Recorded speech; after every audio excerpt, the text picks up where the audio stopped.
Thanks, Anton. Just connecting to this discussion once more, because you mentioned a bit that we have now AFIR as a regulatory framework for public charging in Europe.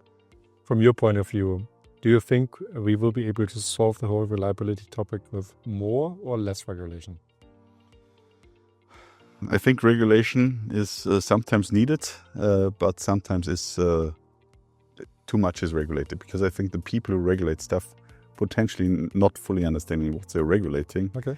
And I think we have, what we should not forget, we have technical development. And I think when you see timings of regulation, sometimes it's just too slow and they regulate stuff which the market now sees different.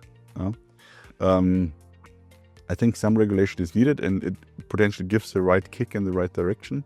But I think it's up to us as an industry to solve it, because in the end, the customer will decide. Yeah. And I think it makes sense to just talk to each other. Is it in terms of what are the key quality parameters we should align on? Do we have the same understanding what the ideal parking lot size is? How do we inform basically through the whole information chain about this one?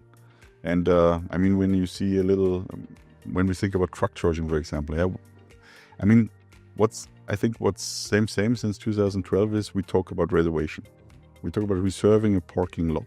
Nobody does it yet. Some have it in the app, but in the end, physically, no one does it. But this will be a topic when we think about on-the-go charging for trucks, for example. Definitely, yeah.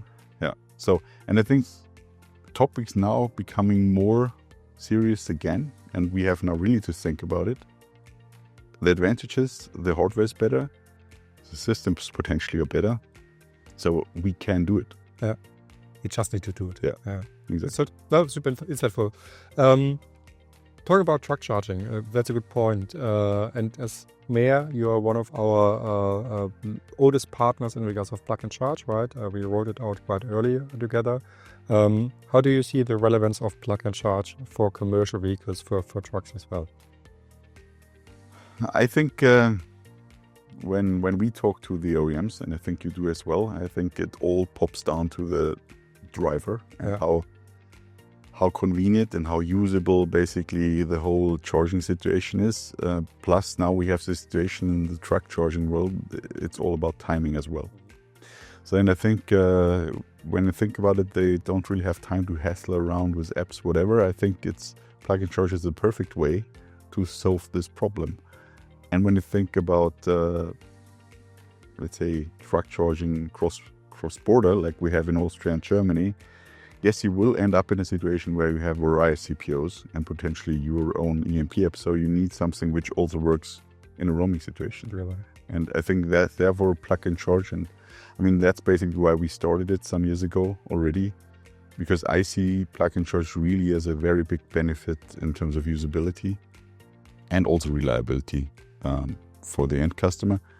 Not if it's truck or car, that's mass market functional. Yeah, a good point. Only can confirm this when we're looking at our statistics. Then we see whenever customers are trying to start a charging session with apps or AVD cards, it's not yet 100% reliable, so to say. And of course, we also see sometimes hiccups here and there with Plug&Charge. But in general, there's a huge gap in the positive direction, so to say, when it's about Plug&Charge. It's way more reliable than anything else.